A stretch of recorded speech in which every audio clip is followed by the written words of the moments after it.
Apocalypse de Jean, chapitre 20. Puis je vis descendre du ciel un ange qui avait la clé de l'abîme et une grande chaîne dans sa main. Il saisit le dragon, le serpent ancien, qui est le diable et Satan, et il le lia pour 1000 ans. Il le jeta dans l'abîme, ferma et scella l'entrée au-dessus de lui, afin qu'il ne séduisît plus les nations, jusqu'à ce que les 1000 ans fussent accomplis. Après cela, il faut qu'il soit délié pour un peu de temps. Et je vis des trônes. Et à ceux qui s'y assirent fut donné le pouvoir de juger.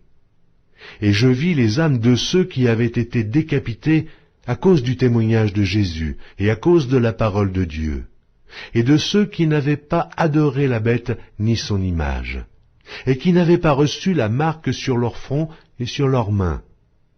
Ils revinrent à la vie, et ils régnèrent avec Christ pendant 1000 ans. Les autres morts ne revinrent point à la vie, jusqu'à ce que les 1000 ans fussent accomplis. C'est la première résurrection. Heureux et saints ceux qui ont part à la première résurrection.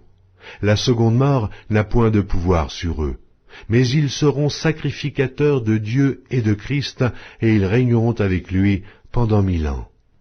Quand les 1000 ans seront accomplis, Satan sera relâché de sa prison, et il sortira pour séduire les nations qui sont aux 4 coins de la terre, Gog et Magog, afin de les rassembler pour la guerre.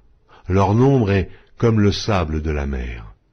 Et ils montèrent sur la surface de la terre, et ils investirent le camp des saints et la ville bien-aimée. Mais un feu descendit du ciel et les dévora. Et le diable qui les séduisait fut jeté dans les temps de feu et de soufre, où sont la bête et le faux prophète, et ils seront tourmentés jour et nuit au siècle des siècles. Puis je vis un grand trône blanc, et celui qui était assis dessus. La terre et le ciel s'enfuirent devant sa face, et il ne fut plus trouvé de place pour eux. Et je vis les morts, les grands et les petits, qui se tenaient devant le trône. Des livres furent ouverts, et un autre livre fut ouvert, celui qui est le livre de vie. Et les morts furent jugés selon leurs œuvres, d'après ce qui était écrit dans ces livres.